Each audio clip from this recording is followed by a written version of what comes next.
Welcome to the MadTrio podcast. This week we have the California Pariah, Jonathan Charny, James, the Fattman Stevens, and Rob, the old guy. You're listening to the Rob Charny Show. I almost forgot my drop. I'm here. So I can't find the music we picked for Bringing Out the Dead. For some reason, it's not clicking over. I don't feed know. this guy all this stuff. I can't figure out which button to click. I actually can't find it listed in my list of sound effects, which is kind of... right. here it is. So this is what we call Bringing Out the Dead. To celebrate the lives of the folks that we cherish, we love. Well, we just didn't realize the cat was still alive and passed away, and that's pretty much it. So we're going to start off with Peter Nero, Grammy-winning pianist, ex-conductor of the Philly Pop, dies at 89 years old. Jeffrey Carlson, All My Children soap opera actor, passed away at 48 years of age. Surfing star Michaela, Mikala Jones, passed away at 44 after freak accident with a board, his board, according to IMDb, TMZ. And Andrea Evans, soap opera star, dies at 66 years of age.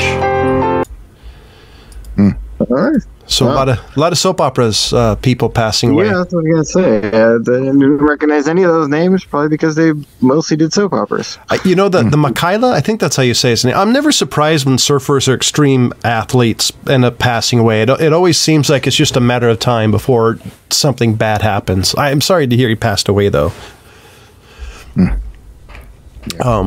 Let's see. So let's start with a bang. Elton John bids an emotional farewell as he ends his final tour.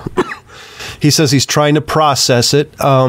It's always sad to see a music legend, and whether you like the guy or not, he is a legend. He's put a ton of butts in seats, made a ton of money, has a ton of hits. I'm kind of bummed he's calling it quits, but I also don't blame him. After 40, 50 years of being on the road, how much longer do you want to do it? Well, being an old guy myself, I got to tell you don't have the energy for it. I don't know. I'm impressed as hell that he's been able to do what he does. So good on Elton. And he looks great, by the way. If you actually look at him, he looks he looks amazing. I was trying to think of I heard somebody, was trying to remember the quote. But there was somebody who said something years ago that it struck me as a truism. He said, I wish I remember who it was. He said, the problem with the road is I don't want to die there. It's like I'm insert age here. I'm almost never at home. It's like he'll be like, I remember what home looked like. I'm just never there. Right. It's like that's where I store my stuff. And it's like I got tired of it because I don't want to die there on the road. So it's like I give that. If I totally. All those guys that are on the road all the time. It's a tough life. I've known a few guys that have been on the road their whole lives, and it's like, I think you put it best, John. Really, it's only a place where they store their stuff because they're gone so much. Yeah, they are. And this next one legitimately breaks my heart. Ailing Ozzy Osborne pulls out of Power Trip Festival. My body is telling me that I'm just not ready, and I'm bummed because Ozzy is a legend. Personally, I'll always say his influence on the music world is underplayed, even though maybe I'm wrong. One of the founding members of metal. Period. I don't think without Black Sabbath, metal would be around or would be a thing. And so I'm just sad to see he's getting frail. That's it's kind of hard to see a music icon and another legend calling it quits. I saw him 2017, 2018. Yeah, he did look old. I mean, he got out there, he performed. It's like, once they get on the stage, it's like the energy just hits them and they go. Yeah, the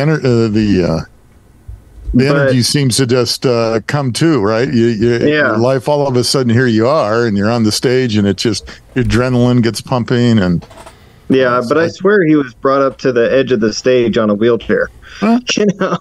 Well, he might have. Ozzy's had a lot of issues, and he's getting older, and drugs didn't do him any favors, and alcohol didn't do him any favors. No. Hey, talk about doing us a favor. We have a special guest star decided to drop by. Star. Hey, I'm trying to pump him up as much as I can. The myth, the man, star. The myth, the man, the diver. Josh Lean. Hey, thanks for having me. Yeah, thanks for joining us. And I know every time I post it on Facebook or Instagram, a certain family member of his always goes, "Really?" So, my mom. Yeah, she's always excited. So, I wonder if my mom listens. I don't have to ask her. You'll have to find out if she's tuned in or not. And if we're not, we need to make sure she tunes in. Yeah. And now that Josh is here, there was something I wanted, him being the only member of the show who's actually served in the armed services, there was something that I've heard a lot of people talking about, and people I know personally have said it, how they don't want to celebrate the United States of America because of the issues that we're having. You know, we used to throw racism, sexism, biased against name a group. And this was my response to them. And I'd love to hear other people bounce stuff off of us. And I told them that my forebears came here at the early part of the last century. And I still believe in their dream. Because if you read up history in the early part of the 1900, life was shit, especially towards where they came from. So I believe in that dream, and I still believe we're one of the best countries in the world if we can get our collective heads out of our asses. Go. Okay, so there's a lot to unpack with that, and I will try to keep my political bias out of it. To anyone that would say something like that to me, I think that my response would be to ask them who they are. And they'd say, well, my name is, John Smith. No, like, what nationality are you? Oh, well, I'm an American. Then act like it. Like, either you're going to be proud of this country and its heritage, or you're not. Oh, well, I'm a Mexican. Okay, then you're free to pack your bags and leave and go back to Mexico and be a proud Mexican. But, like, here in America, we're Americans. And there's nothing wrong with you promoting your heritage and where you come from, as long as you're doing it from a place of like, I'm now also an American because I live here. And if you are enjoying the freedoms that we have here in this country, then you should celebrate this country because, like, to your point, Rob, John, we are one of the few countries that have these liberties, so why not celebrate them? So a question is, I know some of the people I've listened to would say, well, what about the fact that I'm LGBT, I'm black, I'm Asian, you pick a group, and I'm still having all this a massive amount of issues with laws and etc. What would you say to that? So I guess same thing. Like, I think that you can be black and be an American. You can be white and you can be American. You can be straight. You can be American. You can be gay. You can be an American.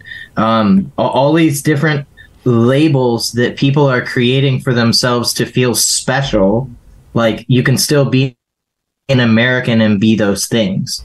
I think that a lot of the things that we're seeing in today are just overcomplicating things in my personal belief. But if you have to attach yourself to a label in society because you have to identify as this, whether that be, LGBT, whatever it is, you can still be an American and be that, I think. Would you agree with that? I would. And also to throw something is my comment to them has always been, unfortunately, people take a while to change. Should the slaves back in 1776 been freed from the get-go? 100%. They should have been.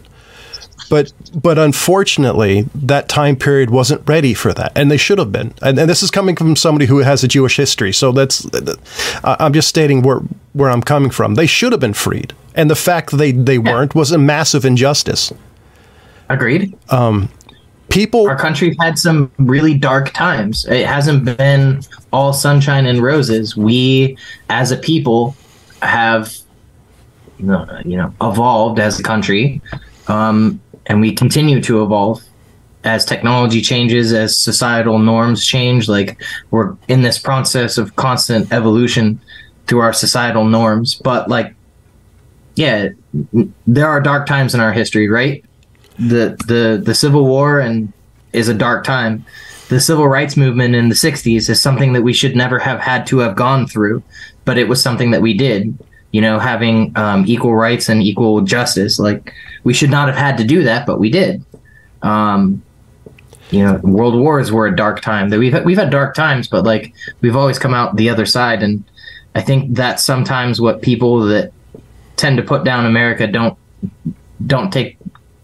give us enough credit for that. I want to shoot this question over to Rob, being the oldest member of the group and also being a survivor of the 60s. Who remembers the 60s? Don't rub it in. He remembers the 60s, so according to some hippie friends of mine, he wasn't there. But I can vouch for it. I've seen his birth certificate. It's in stone and mimeographed. Well, what's the question? Well, so, see, his memory kicked in. Basically, you know, what I said, what the conversation was. Just rambled for 20 minutes, John. We're trying to catch back up. Yeah, you know, James and I were we're off on our own little world here. So, yeah, you know what? I don't believe there's a society, country, whatever it may be, that hasn't gone through the good and the bad, whatever it may be. Dark times, good times, incorrect. I do believe to a degree that we are constantly learning. And I think that in this constant learning, we're learning about different cultures, different ideologies, whatever it may be. And so we're learning to open up our horizons a bit.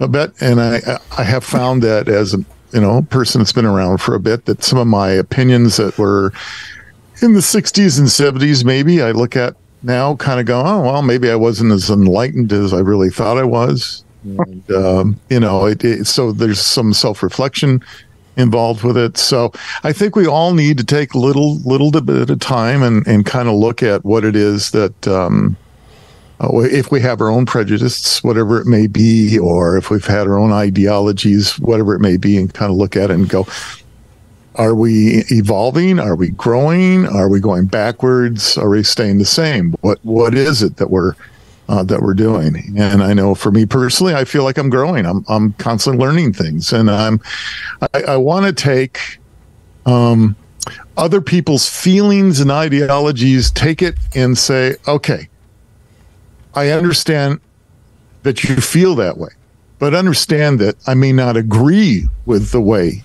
you feel. And that, yes, you have the right to say it.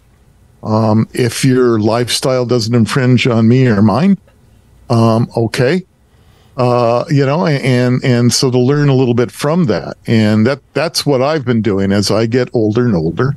I am learning. So you can teach an old dog new tricks. And I do think as a society that we can grow, we can expand, and we can learn new things. And I think, John, you addressed that by talking about slavery and there's been slavery just about as long as humans have been alive. And it's taken until just recent history, and there's still slavery going on. So let's not forget that. There is still slavery going on.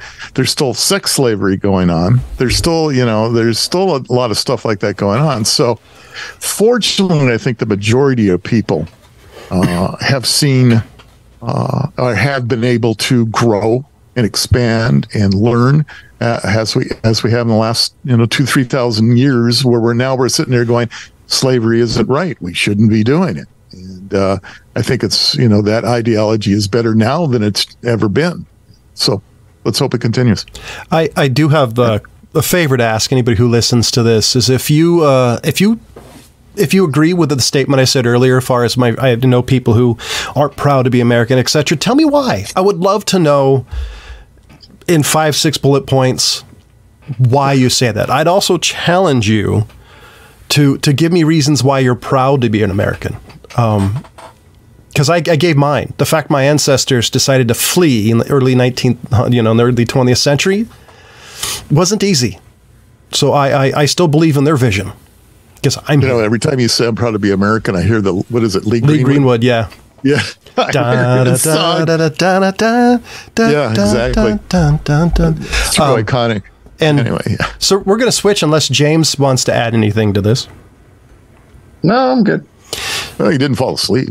You never know. Josh has something. He's got his finger up, so that means he. Oh, I got one quick thing, and I know John wants to move on. So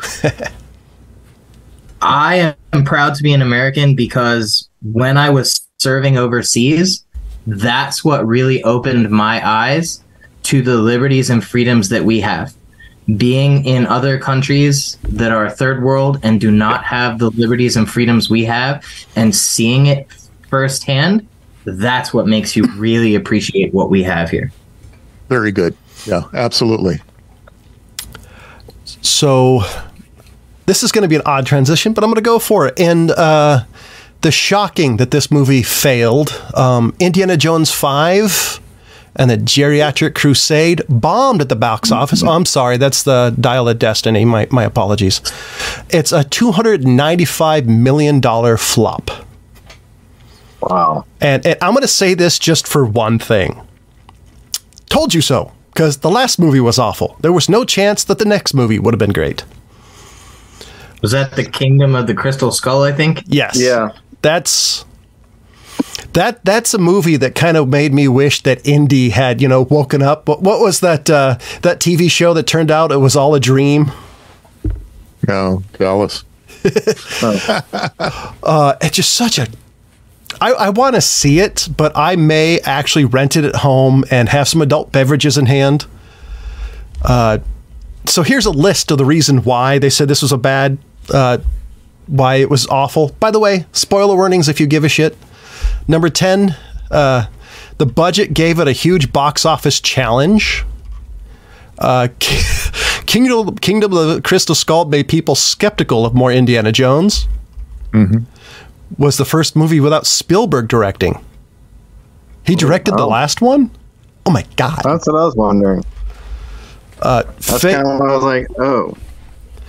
Faced unusually stiff competition at the box office. By the way, that's not saying much at all. What was the competition? Fast 10 was out. Let's see. So it said it was Fast X, John Wick, Creed 3, Super Mario Brothers, Dungeons and Dragons. They have a list. Yeah, but all of those movies have been out for quite a while. It's not like they were released on the same day. The only one I would say would be a hardcore competitor, because I want to see it, would be Oppenheimer, because it's supposed to be an absolutely outstanding movie. Didn't that movie about child trafficking come out the same weekend? Isn't that the one that destroyed it in the box office? Yeah, I think so. That was actually a tremendous movie. I still recommend people that really was Spielberg. Seriously? He really did do the Crystal Skull. Can we have a moment of silence for the golden boy finally losing his kilt? Oh my God. Okay. Wow. Indiana Jones 5 doesn't appeal as much to younger audiences. No shit. I'm in my 40s and I didn't want to see it. I don't know anybody younger than me who wanted to see it. Story leaks could have put further audiences off. Kane's premiere backfired for Disney, and a lot of major 2023 movies are underperforming at the box office. Hey, Disney? Are you there, Disney? Stop making superhero movies. Is Indiana Jones really a superhero movie? I never took it as a superhero movie. I would say I agree with you. What? They should stop making superhero movies? No, he's not really a superhero. I think he's not. Like an adventurer. I would say they turned him into a superhero after being strapped into an old fridge and being blasted off the face of the planet and surviving. That made him a superhero. That's his superhero origin. Fridges can hold up against anything, sir. I'm sorry. That's demonstrated. That's his superhero origin right there. That's where he got his powers, from the beta rays. He could have done another Star Wars movie. Yes. And, we're talking, he is Harrison Ford. He could have done another Star Wars movie, and probably we all would have accepted it just fine, because we're all okay with old people in Star Wars. You know, Yoda's pretty old, and there's a lot of old. You know, the Emperor is old. There's a bunch of old people, so he would have been fine in it. And it's Indiana Jones thing. I don't know. That's. I would agree. You know what it is? Nobody's going to want to see a nearly 90-year-old man running around whipping people and or being CG'd to death, and he looks like the Technicolor rainbow. It's like, so hey, one of the big complaints that I heard about was the CGI that they did for him in the beginning, where he's playing the young self, and apparently it's horrible. Now I haven't seen it, so I don't know, but that's what I've heard. I heard apparently it's not done well at all. There's some old hippie there with his wife going, "Honey, I think I'm having a flashback." By the way, if you saw the last Tron movie, where they made Bridges younger, it looks awful. So I just which sucks because I love Tron and allegedly they're going to make a new one, but I don't want to see this sober. There's no way it's going to be good. And is the end of original ideas just with us now? Because everything seems to be a sequel, prequel, reboot, whatever. And is it that studios just don't want to take a risk anymore? Is it, which they're doing anyway, but paying these people such huge amounts of money? But it bothers me that there's nothing new. You know, so what's his name? Frodo Baggins. For some reason, I can't remember the guy's name, but Elijah Wood. Yeah, Elijah Woods. I'm pretty sure it was him who said this, that one of the reasons studios back in the 80s and 90s would risk money is because they'd make money up in the rental market. If the movie bombed, they would get it faster to the rental store, then they make money in the back end. Now that doesn't exist in any form, there's no way to do it. So it seems like they have to have guaranteed hits. This is one of the reasons why like Real Flicks Reviews, and we would support Shunk Films and other small indie houses, trying to get them to make films that people actually wanted to see. Well, then that's something they need to work out with the streaming services, because that's where they're getting the revenue for the older movies. I mean, that's something they have to work out with them. I would still be willing to rent movies depending on what it is. Or, one of the things I've noticed now is there's a lot of trailers that you see every so often now that are in theaters only. Keep it in theaters longer. Yeah. Keep it in theaters for 6 months. That's what they used to do. You used to be able to go to the theater and see a movie that was a blockbuster movie for at least 6 months. There was movies that were even in theater for longer than 6 months. Well, I mean, some of the big hit movies that are out there, I can remember going in the movie theater 2 and 3 times to go see that same movie. Now if you don't go within like 2 months, it's gone. Right. So that's Hollywood's fault. That's not our fault. That's bad marketing. I also think it's the way of the world, though, is the fact that, as much as I hate to say it, since COVID, now that people have all these fancy high-tech TVs, they don't have this reason to do it. I personally, as a movie theater nut, I love the experience. It's one of my favorite things. But not a lot of people like doing that for some reason. Plus, I used to go to the movies all the time, too. And to be honest with you, I prefer to stream stuff now. I mean, it's just at my convenience. I sit in my own Barcalounger. I have a drink in my hand, and I watch at my convenience. I don't have to worry about show times and movie popcorn and all this other crap. And you can pause it. I can pause it. Exactly. I need one of these, one of those clips that says, "Get behind me, Satan." My wife, brought it. Imagine going to a theater and somebody has a remote control that they can pause the movie that to go to the bathroom. You'd never get through it. My wife, I want to be pausing it every 10 minutes. My wife brought up something that I don't know if I've said before, I never thought about it, or just something I forgot about, was when you go to the theater, there's nothing to sidetrack you. It's like, oh, I got to do dishes, I got to do this, I got to do that, versus you paid the $10, $20, you got the popcorn. I still truly am a theater guy. And by the way, Ryan, if you're ever listening to this, I'm right. Theaters are becoming a niche experience. Take that. Yeah, they are. I mean, there will always be a theater, but the thing about it is, are the theaters going to die in rural areas again? I think this is one of the reasons why you have the theaters, like one of the theaters near us have, like, they just installed the giant seats and they're motorized and there's multiple cup holders and there's trays. And I think that's what it is. The theaters are looking for gimmicks. There's a couple of theaters within 50 miles of us that have dinner. So you could eat dinner and watch a movie. So I get to hear the bastard next to me slurping while I'm watching Superman. Hey, I've done it a couple times. It's kind of fun. But it's almost like you're being at home. a home with a waitress or waiter, whatever. See, I say that we go the opposite direction. Let's shift it more to Rob's direction, and let's go with the drive-ins. Who's a fan of drive-in? There you go. Yep. There you go. There supposedly is an influx of drive-ins starting up again, because why not? I like the drive-ins. If you said let's go to the movies or we'll do the drive-ins, I'm going to pick the drive-ins 10 times out of 10. I would have to say, for the one drive-in that's near us, I would need a couple of Marines because it's not exactly a safe area. You'd Oh, I was going to say, you're talking about the one in El Dorado? No, Rancho Cordova. Yeah, it's the one. We're going to be passing out armor just to go. The last time I was at that theater, it was sketchy. I couldn't imagine going it now. Yeah, they supposedly cleaned it up some. That area is getting a little bit better. It was anyway. Slightly. Yeah. The other thing is, I think if you compare and contrast the movies that came out in the 50s, 60s, 70s, and 80s, there's just this particular era just happens to be superhero movies, because the 80s were action movies, the 70s, blaxploitation, just different movies. 50s was, like noir, sci-fi, and drama. I just think at some point it's going to kick over to the next thing, and I just hope it does, because I hate superhero movies now, which is not a sentence I thought I'd ever say. I miss the 80s action movies.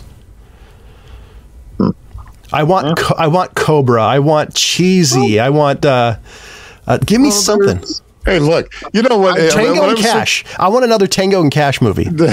So when one of the big things in when I was in high school with drive-ins, and drive-ins was the thing, is because you take your girlfriends and you guys would go, the heck with the way back. You guys are going to be jealous of this. We take our girlfriends there. You get to do whatever you want to do in the car. And then you go see things like, instead of a double header, a triple header. West Side Story. Yeah, no. I mean, one of the big ones was, all the Clint Eastwood spaghetti Western movies. Oh, yeah. That was the big thing. I mean, we sat through all three of them. Oh, God. The Good, Bad, and the Ugly, Fistful of Dollars, and Hang 'em High. And, we got to, and that was like an all-night experience. Starts at, dusk, and, God, we got home at 6 the next morning. And that's what I was going to say. Did things we probably shouldn't have done, and we had a good time. If you've listened, those movies were like 2.5 hours long each one. If you've listened to prior eepisodes of this podcast, James has a story where people were doing that on the upper deck. So that experience isn't lost. Yeah. Wow. So, anyway.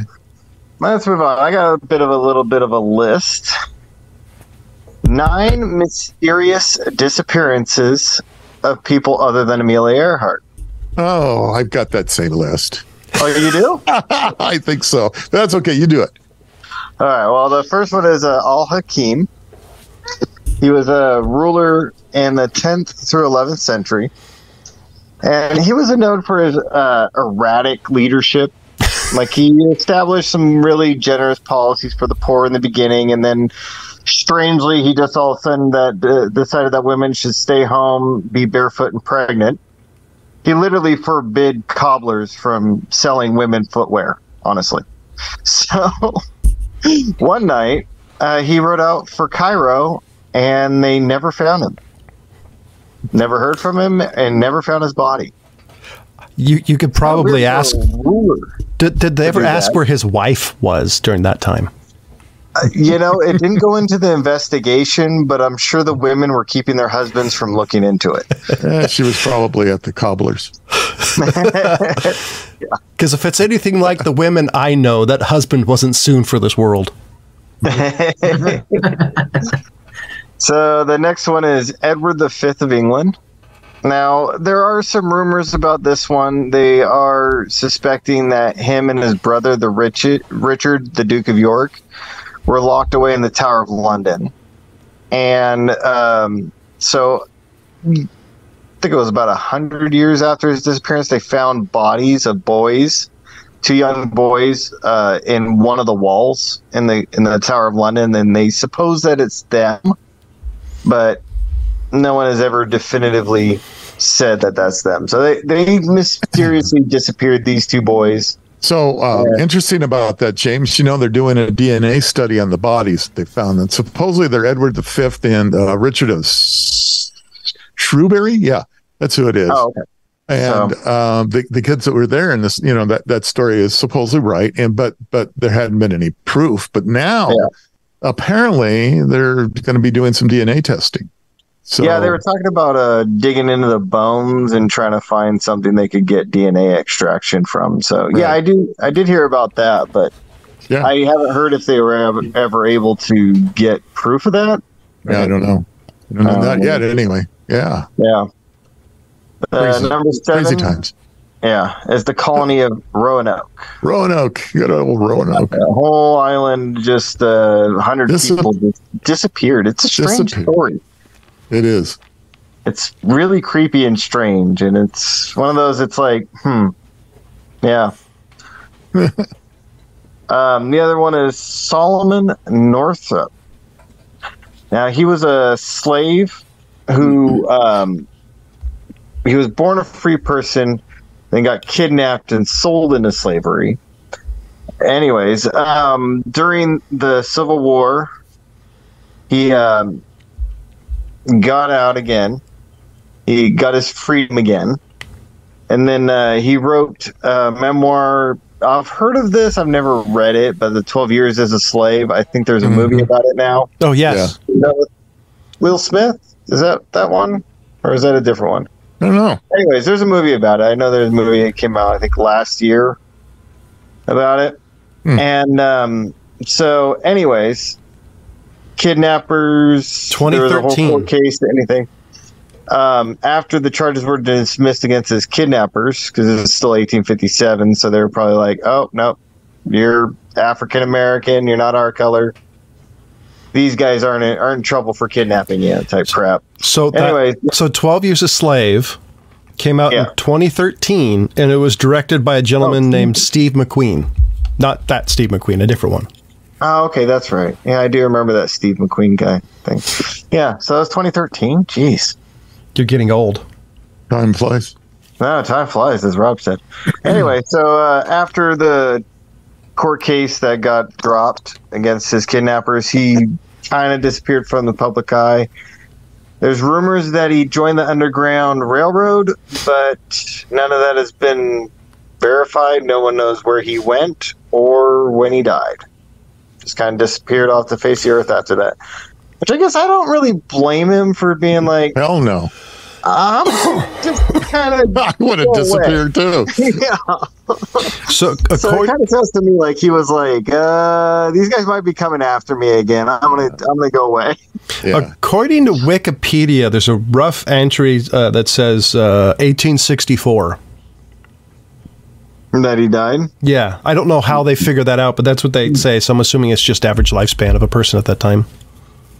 Yeah, probably. So Ambrose Bierce, a newspaper and short story writer. Guess he had a satirical column called The Prattler, which was over from the San Francisco Examiner. Anyway, he served in the Civil War, and married, had 3 kids. He started writing a little short stories and novels known as The Devil's Dictionary. And in there was dark and witty definitions of well-known terms. Anyways, he took off to Mexico in 1913 during the Mexican Revolution and disappeared.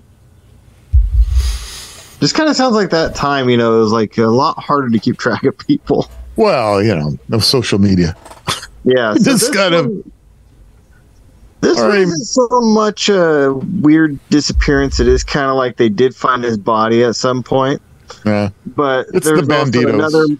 another man that was with this guy this next person that they're still looking for him. George Mallory. So he's a schoolmaster in England, and a very well-known mountain climber. He trained for the Alps and all that. Right. Went on an expedition in 1921 to climb Mount Everest. I remember this one. So he disappeared climbing the mountain, but he was also up there with another gentleman by the name of Andrew Irvine. And they disappeared trying to climb the mountain. So Irvine's axe was found in 1933. And then in 1999, they found Mallory's body. And they're still searching for Irvine's body. So it's there. It's under a snowball somewhere. That's what I'm thinking. Again, another reason why I don't want to go climbing Mount Everest. It seems to be a rich person thing, because every rich person's like, oh, let's go do this. Let's go see the Titanic. Let's go climb a mountain. You never see the average person. You never see the average person to say, I know what I want to do. And they're like, I'm going to fucking work tomorrow. Never mind doing that. Yeah, and now they're supposed to be creating that new personal space shuttle. Almost space shuttle. It'll take you up into the atmosphere. You know, another one? Yeah, and somebody commented on that. Oh, great. Another Titanic submarine, but for space. I'm like, yeah, pretty much. At least, with that one, you are going to come down eventually. Yeah. So, and that one, is the countdown going to be a dirge? Maybe they'll have that plane in the ship.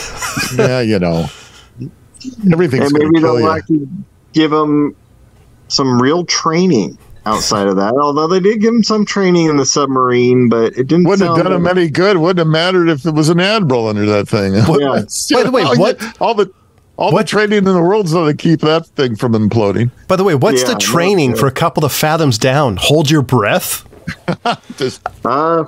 Yeah, hold your breath and hope that you can swim really well before your body crushes. You don't even have time to bend over and kiss your ass goodbye. So what's the difference? Instantaneous. So, yeah. I definitely do not want to do that. Nope. Next one is Wallace D. Fard. So he is the founder of the Nation of Islam. So he rose up from the streets of Detroit to become a preacher, self-identified savior of the African American people. And then he had a stint as one of the outspoken Nation of Islam leaders in Detroit from 1930 to 34. And then he just kind of got into a little bit with the FBI and with the law, and then just kind of disappeared. Nobody really knows what happens to him. They actually still celebrate February 26th as his Savior's Day, and that's part of his thing of their celebration as the reincarnation of Allah. When did he get in trouble with the FBI? Was this the 60s? Oh, well, no, this is way earlier. This is way earlier. This is out in the 30s. He disappeared in 1934. FBI killed him. But the FBI was looking into him, and he had a few little run-ins with the law early on, and then when he arrived in the United States from New Zealand, and then right around 1934, he just disappeared. Nobody knows what happened to him. If the FBI... Detroit, 1930s, early 1930s, being an outspoken African American pushing Islamic beliefs, and the law and the FBI are looking into you. I'm thinking somebody's probably going to find his body in some field at some point. That's kind of where I'm at with it. That's a very rough time to be an outspoken African American. If the FBI's on quasi record at trying to kill Malcolm X and Martin Luther King Jr., I have no doubt they killed this guy. Yeah. Anyways, but yeah, that's one of them on there. Next one, Raoul Wallenberg. So he was from a well-connected, upstanding Swedish family. And he was part of rescuing Hungarian Jews in 1944. He is actually part of the people that came with, got them passports for some 15,000 Jews. So he was what's called the Schutzpass, which was one of those people that came up with the fake documents to get the Jews out of those areas. What was his name again? Wallenberg. Raoul Wallenberg. Anyway, so in January 1945, he was arrested for unknown reasons by the Soviet Union. And they claim that he died of a heart attack in 1947. But no one knows exactly what happened to him after his arrest. Yes, he died of heart attack. Yeah, so I'm kind of curious, like, why? I mean, I know Russia wasn't that big of the friends of the Jews, but in January 1945, I mean, that's kind of a weird time to arrest somebody like that and then just kind of do it. Probably because he was coming up with fake documentation. They questioned him, and he passed away in their custody. Sounds about right. I mean, people have a tendency to have accidents and major horrible things happen to them. There's a lot of doctors that happen to fly out of windows in Russia. So yeah. And the last one we all know, Jimmy Hoffa. I'm not going to go into Jimmy Hoffa. If you audience members don't know who Jimmy Hoffa is, there's this great thing called Google. It'll inform you about Jimmy Hoffa. The rest of us kind of know the name. So we're going to transition, hopefully, into something better. Well, you'll see. Listen to this. Audacity. An unforgettable party game for mischievous people, an experience of hilarious dares and improv situations that brings the entire party to its knees with laughter. It's more than just a party game. These cards have the power to accelerate friendships, reveal hidden talents, create lasting memories, and launch your party into unbridled hysterics. That's ODDASSITY.com. Visit their website for more information, and don't forget to mention the MadTrio to receive 10% off on your next order. That's ODDASSITY.com, ODDASSITY.com, and thank you, Uncle Johnny. Uncle Johnny.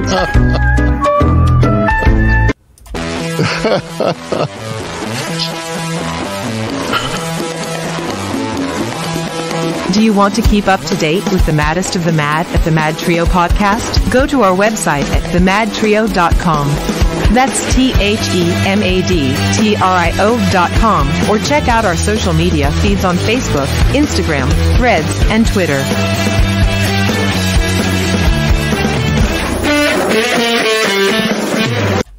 Yeah, MadTrio. So when did we get those? today, I worked on them today. Nice. Yeah, thanks. So busy.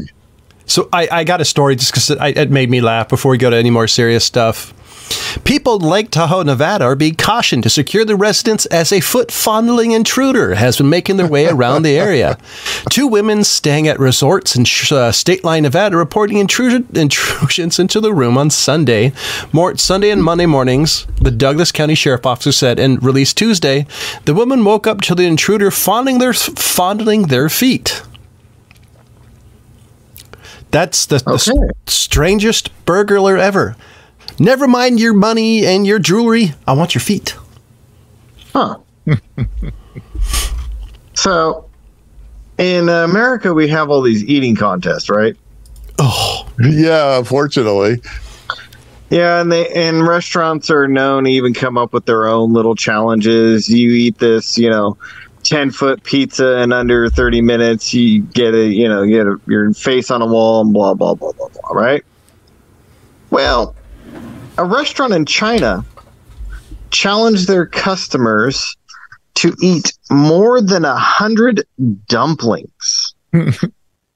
Okay? Now, doesn't sound like a terrible idea, right? It does to me. Well, I mean, yeah. I mean, it doesn't sound like a terrible idea to get your customers coming in. Yeah, come in and try it, show, I guess, yeah. And, whatever. And anyways, well,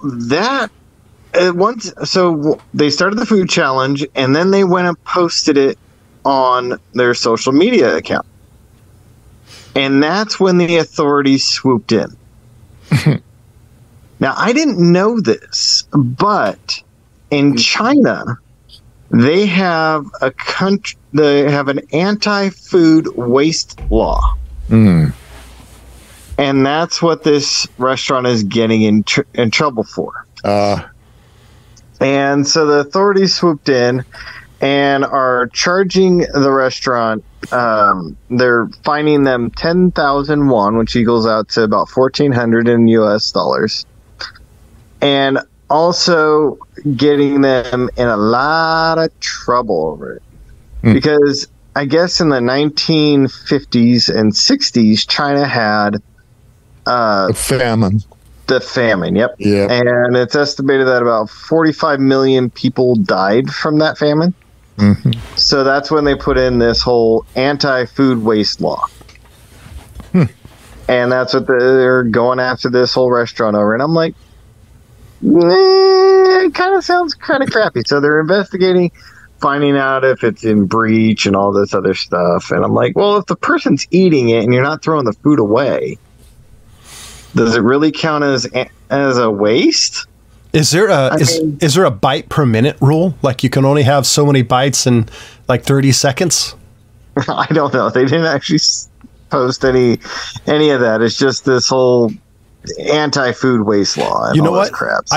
I bet there's a picture of, what is his name? Joey Chestnuts somewhere in China says, "This man ate 60 hot dogs in 30 seconds. Do not be him. American pigs." Something like that. Yeah, well, they probably did do some of that.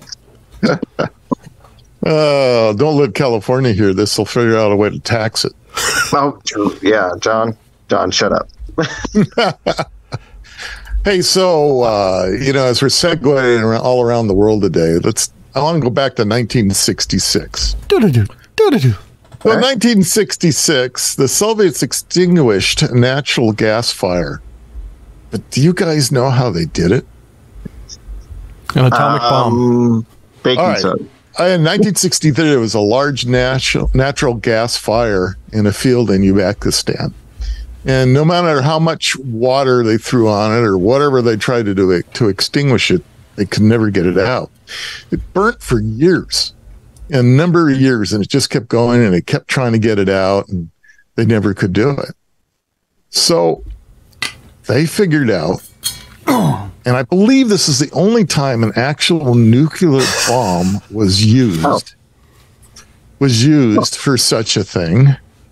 They dug a 1,500 meter deep hole about 35 meters away from where the line was drilled where they, when the gas was escaping. And they actually cleared the area around it, and they set it off. And 30 kilotons. And surprisingly enough, it stayed underground, and it put out the fire. Yeah, but I'm sure that ground is quite irradiated. Well, that's an interesting thought. It isn't a very big bomb as far as bombs go, but nuclear bombs go. But we walk around where our underground bomb tests are happening around, in Utah and Nevada and all those areas there that are in the middle of nowhere, and it doesn't seem to be super radiated.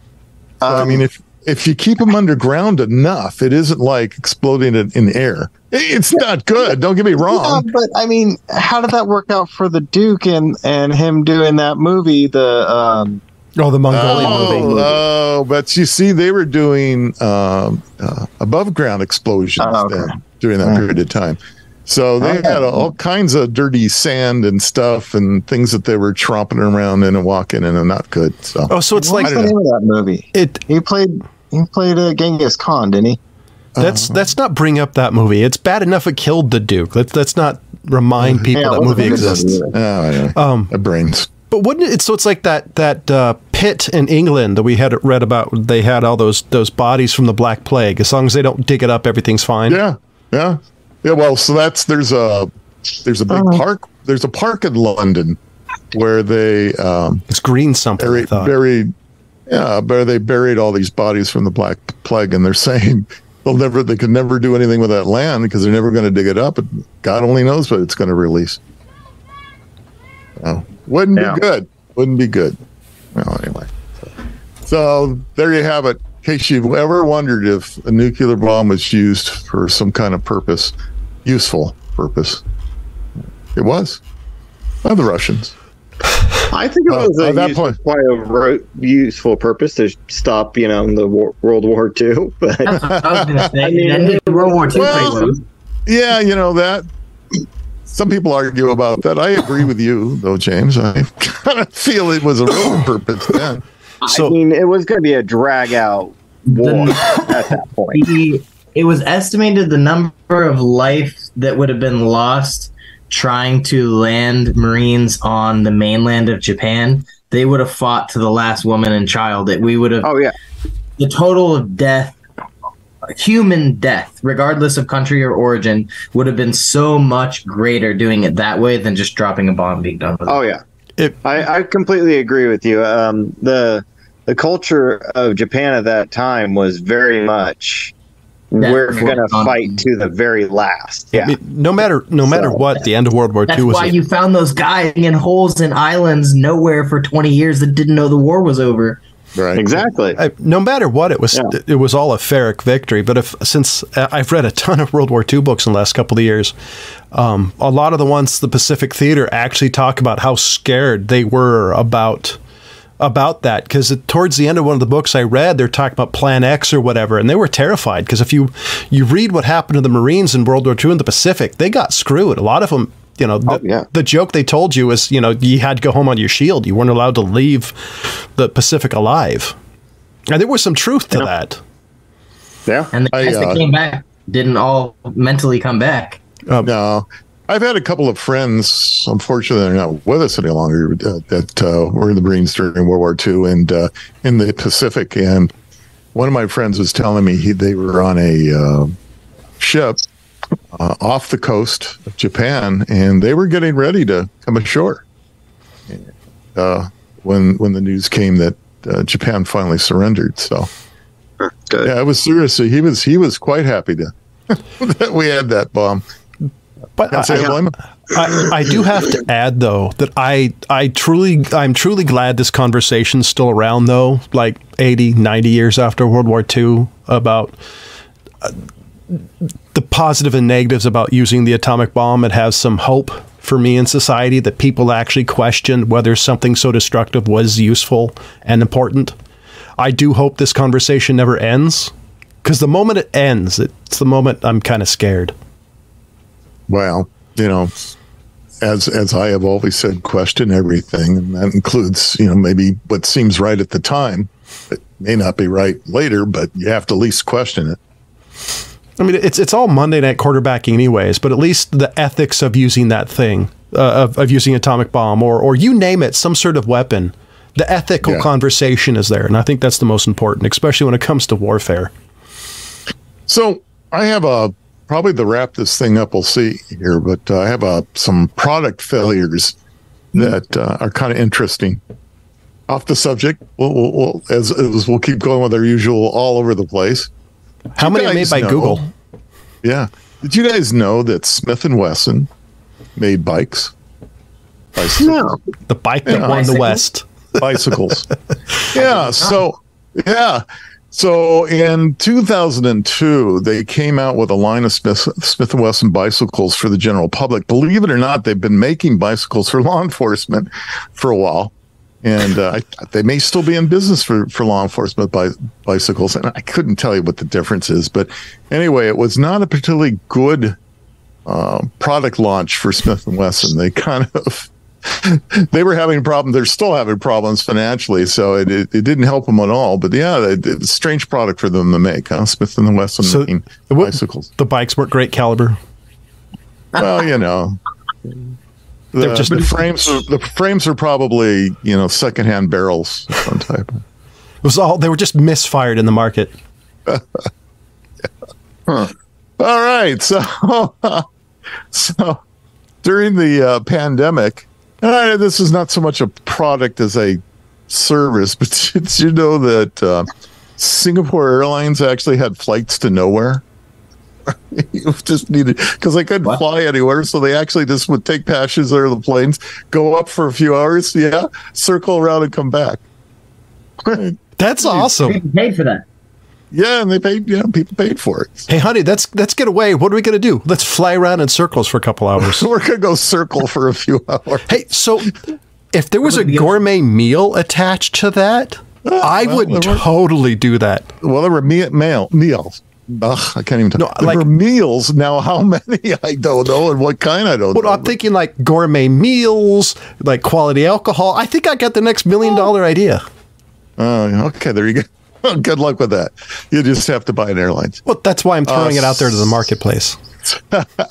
Maybe Elon's listening to this one. He'll finally go, hey, these guys have a good idea. If he bought Twitter, he'll buy this. No, not that he bought Twitter. He may never buy another thing again. If he's smart. Segway. Segway's kind of a mixed bag, isn't it? I mean, some people really loved it. I never really rode one, but a lot of people liked them.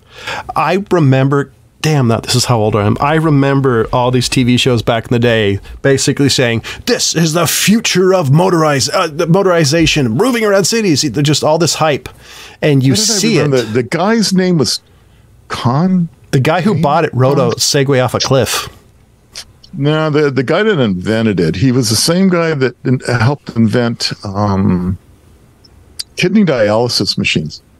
And he was a pretty good self-promoter. Anyway, it was him. Wozniak changed the world. Steve Wozniak, I think, had a polo using Segways, which I actually thought was a cool idea. Okay. Barnes & Noble tried to come out with their own little reader. Isn't that the Nook?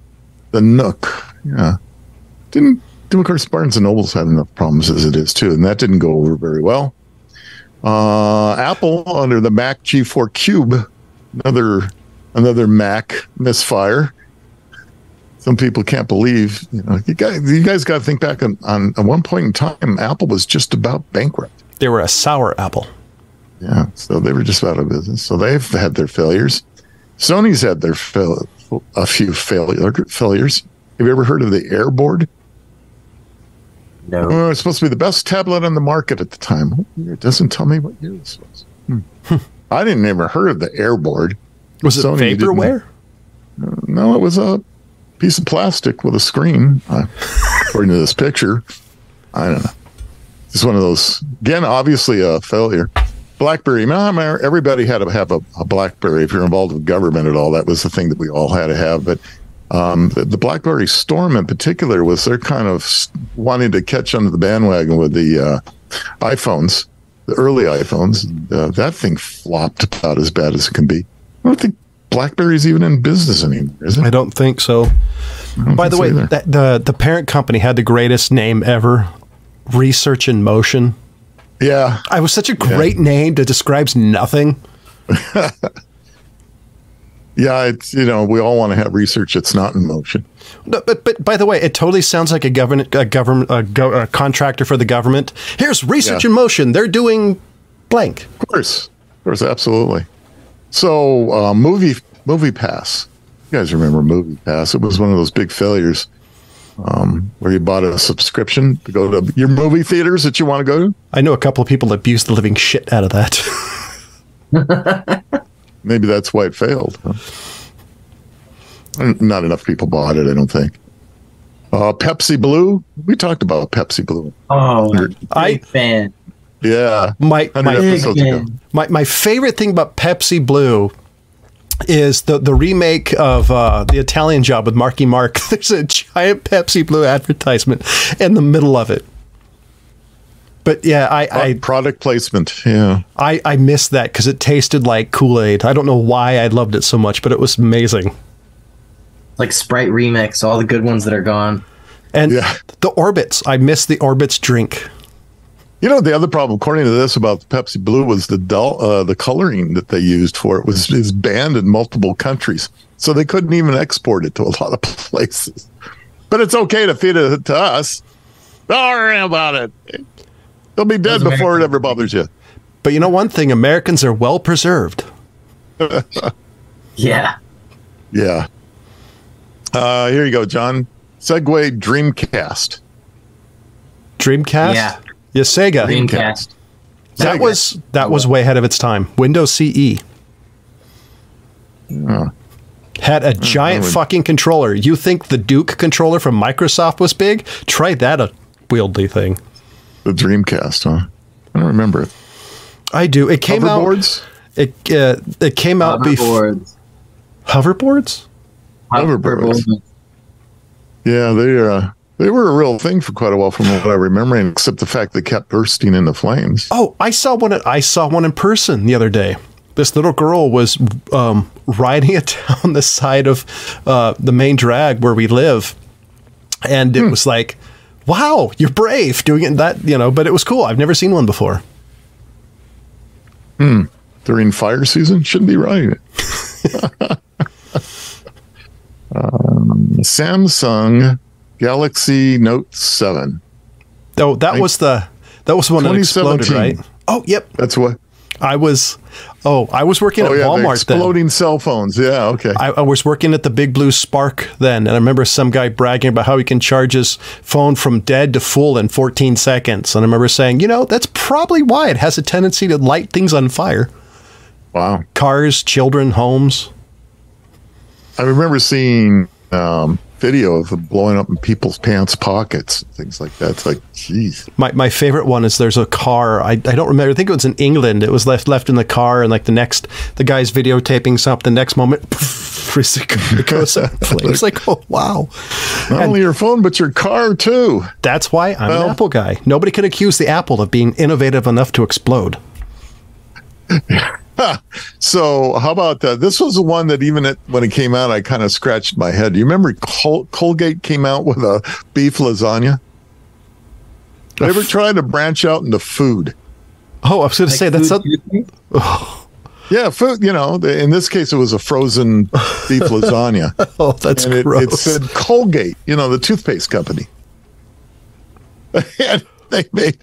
Yeah, I wonder why it didn't. Can't imagine why that flopped. Yeah, I can't. You know, there's a mental thing that's like is this gonna taste like toothpaste?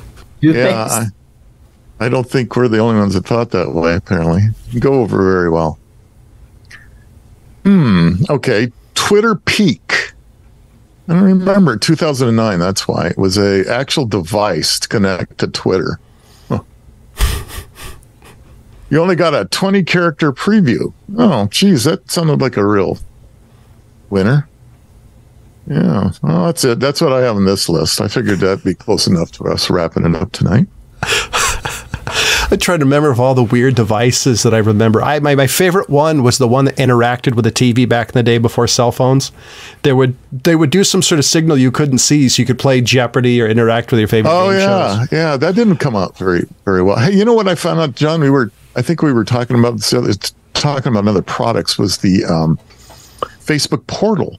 Oh yeah.